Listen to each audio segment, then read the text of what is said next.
Hello, welcome back.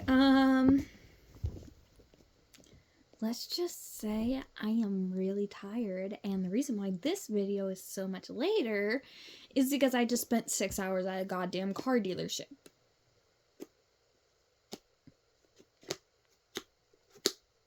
I didn't even get a car because one, I can't drive, and yeah, and the dealership was an hour away from my house.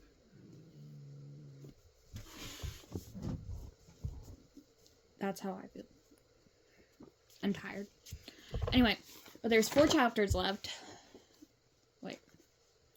1, 2, 3. Ooh, chapter 10 is gonna be long. 4, 3. Wait. Okay, so 8, 10 is, so 11 is 2, or 3. 4. Okay, so we have 5 chapters left. Thank God. Okay. Chapter 8. Wait. There they are.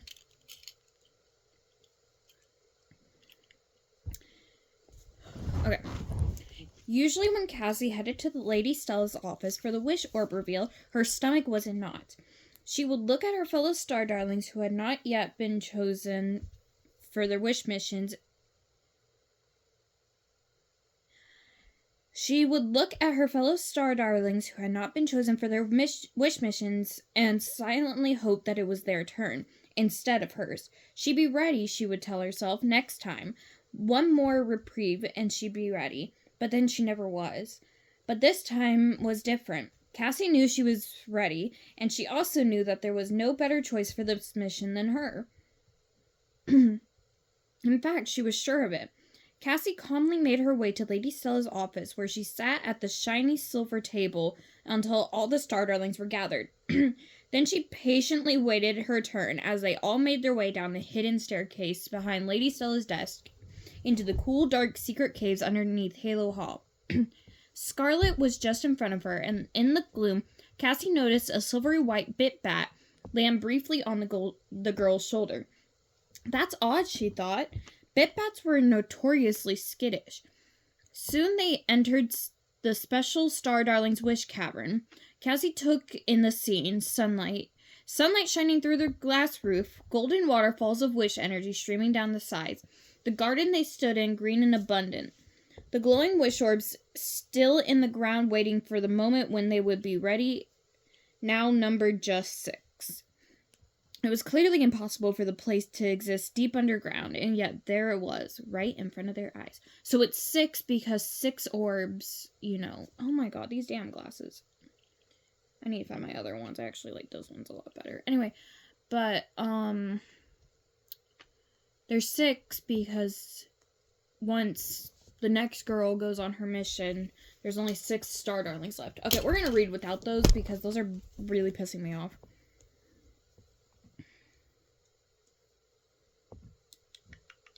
The girls moved to the grass-covered platform in the middle of the wish cavern and waited for the chosen wish orb to emerge. They did not have to wait long. A shaft of sunlight lit up the center of the platform, and the orb burst out. Cassie never took her eyes off the glowing globe. This time, instead of circling the room quietly or pausing at each star darling as if trying to decide who it belonged to, the orb simply zoomed right to one student, Cassie. She held out one hand confidently, motioning for the orb with her other, as to say, "Get over here right now." The wish orb nestled right into her open palm. Everyone stared at Cassie in disbelief. Even Lady Stella, who looked very star-prized. "Cassie, the wish orb has chosen you," she said, which seemed unnecessary since Cassie was already cradling the glowing orb in her hands. "Are you okay?" she asked, craning her neck to look searchingly into Cassie's eyes. "Of course," said Cassie. "Why wouldn't I be?" As Cassie sat on her bed the morning of her mission, finalizing her arrival outfit with the help of the Wish World Outfit Selector function on her Stars app, she wondered why she had feared that day so much. Everyone acted like being picked to go on on a wish mission was such a big deal. And now that Cassie was the chosen one, it didn't seem monumental at all. For Star's sake, even Ophelia got on a mission. Granted, hers had been a startacularly terrible mess. Cassie couldn't understand it. She flipped through the Wish World outfits she had picked for the rest of her trip. They were all perfectly coordinated, down to the shoes and socks. She said her mantra to herself, annoyed that she hadn't been able to change it. Listen to your feelings, let your inner light sparkle, she repeated unenthusiastically.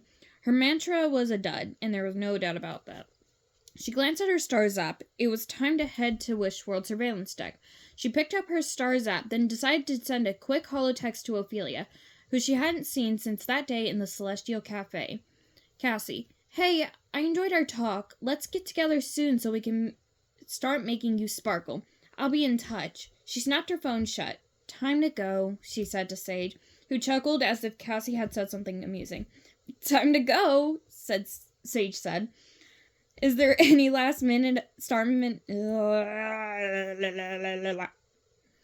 there any last minute advice I can give you? Cassie shook her head. No, I'm good. Cassie paused for a moment in front of the glass doors that led to the Wish World Surveillance Deck. You go ahead, she said to Sage.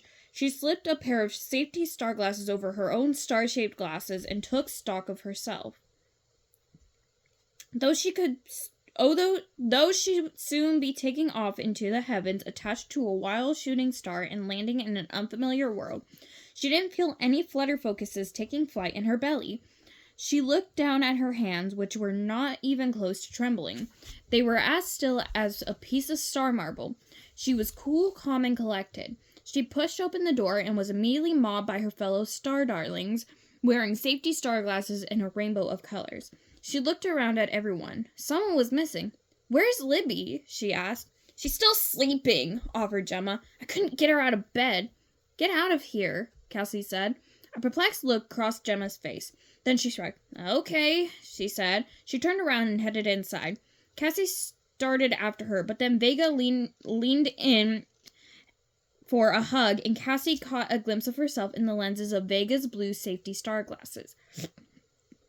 Cassie smiled at herself. She really did look great in white. So this is it, she said to Vega. Anything to share before I go? Your wisher is now busy wishing, Vega replied. That's true, said Cassie. Lots of luck upon your mission. Vega concluded. Thanks, said Cassie. Clover stepped up and threw her arms around Cassie, nearly knocking her over. Good luck, Cassie! She cheered. Adora was next. Are you nervous, Cassie? She said. Thanks, replied Cassie. She was suddenly surrounded by a group all eager to say their goodbyes. Tessa, Scarlet, Leona, and then Astra. Finally, Piper stepped forward. Wish me luck, Cassie said to her. Not that I... Well, listen, said Piper. Need it, finished Cassie. The last people to bid farewell to her were Lady Cordial and Lady Stella. Lady Cordial handed Cassie her silver backpack, and Cassie slipped it over her arm, giving the silver stuffed star a squeeze. Star salutations, she told Lady Cordial. Cassie stepped forward to join Lady Stella on the edge of the surveillance deck and found she couldn't move. She looked down in confusion. That's when she realized that someone had tied her shoelaces together. Really, starlings? She said as she bent down to tie them properly. That is so not funny. Someone must be very jealous of me and my wish mission, she thought. But everyone looked back at her innocently. Lady Stella helped her to her feet and put her arm around Cassie's shoulder. She pointed to the Star Wranglers, throwing out their lassos made of wish energy. You'll be on your way any star minute now, she said. She turned so she could look directly at Cassie. And now some last-minute advice, she said, her eyes shining. It's to trust your instincts. As I mentioned to you, your intuitive powers are startacular, and also recognize that you have the power to shape your feelings. Feeling nervous? Use your energy to turn it into excitement, but most of all, believe in yourself. Cassie nodded. I'm going to do a startastic job, she said. Lady Stella nodded. Of course you are. But Cassie thought she saw a look of surprise in her eyes.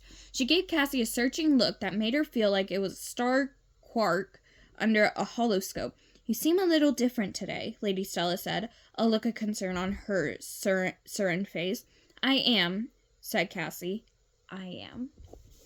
Chapter 9. So, something's weird going on because, one, I keep having to rhyme for Vega. Piper keeps finishing people's sentences. I think Clover's hugged people 20 million times. And, like, there was someone tied Cassie's shoelaces together, and Leona is doing the opposite of what she means. Like, she said, oh, I'm gonna get up soon, and then just never did. And then she's like, oh, I'm not hungry. Ophelia gave me a star cake. And then she ordered a big breakfast. Something's going on, everybody. Anyway, I'll see you guys later.